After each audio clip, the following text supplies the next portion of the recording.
How did I get here? Well, my name is Carolyn Amrit Knaus, and I arrived in Eureka in 1987.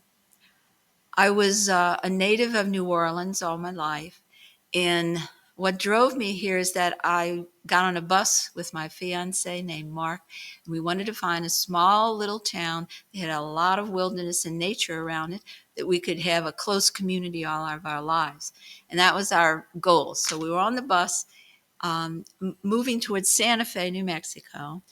And we stopped at that time in 1987. There were no interstates in Fayetteville.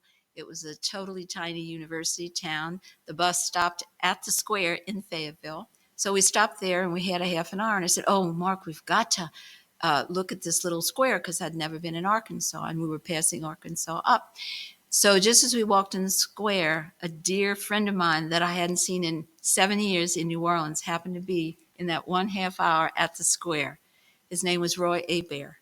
And he said, "Oh my God, if you're looking for a small town with a lot of nature and loving people, you cannot get back on the bus. You've got to get in the car and come to Eureka Springs with me." So, as adventurous and dreamers that we were for this vision that we wanted to manifest, we jumped in the car. We came down with Roy to Eureka. And when we drove down Plainer Hill and I saw Eureka Springs and Mark too, we said, "We found it. This is it. I found it." And then only later did we realize that's the name of the town, Eureka. I found it.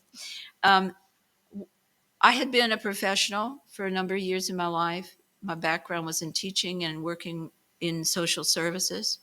And I just wanted, rather than, I knew that it would be somewhat of a challenge and it would be letting go of a lot of what I thought my life was going to be, but I decided to go for my dream, and I've never regretted it.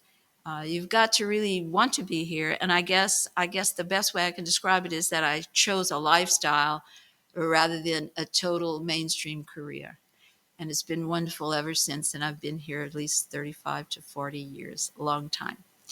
Um, so when we arrived in the town, um, really all the Victorian homes were not renovated. They were rather dilapidated. There were still people somewhat living in them, but they weren't gorgeous like they are today in 2023. And so it, however, the energy of the town, the people accepted us with such love. We didn't really come for money, to be honest, because if we came for money, there was no money here, especially in 1987. And so also, just to give you the spirit of the town, there was no such thing as, somebody that was an animal control person, as far as I knew. And if somebody had a dog, their dog went everywhere in town, and nobody had thought anything of it. All the dogs were visiting everybody else's yards. It just gave you a sense that it was quite a different town. It wasn't urbanized at all, and Mark and I just loved it.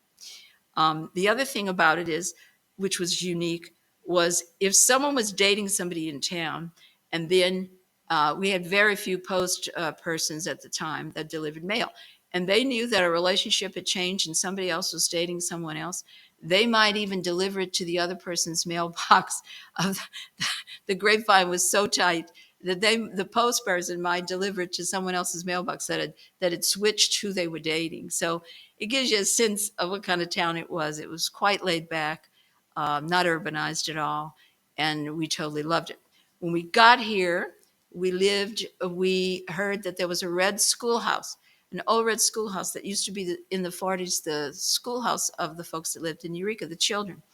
So that's where we stayed, in a giant classroom in this red schoolhouse. The red schoolhouse has been burnt down since then, but if you go down Howell Street, that tall, it's one of the tallest brick walls in the city. The red schoolhouse was on that hill, on top of that wall. I don't know if this is true, but it may have been built because of, it had to be built because it was a giant hill, and that's where it was. Well, there was a lot of wave of people coming in the 80s, and many of us found our first place to stay until we figured out how we were going to live here. And it was giant classrooms. I mean, classrooms that were big enough for like 45 people, because that was the size in those days in the 40s. And there was a common bathroom and a common shower. So it was a beautiful way for us to land.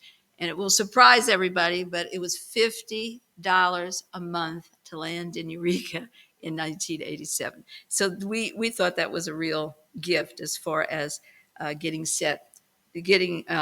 settled in the town as an adventurer, a dreamer, and folks that really felt I was supposed to be here. We were supposed to be here, but we didn't know how on earth it would all come together. But here I am in 2023. So obviously it all worked out and it came together.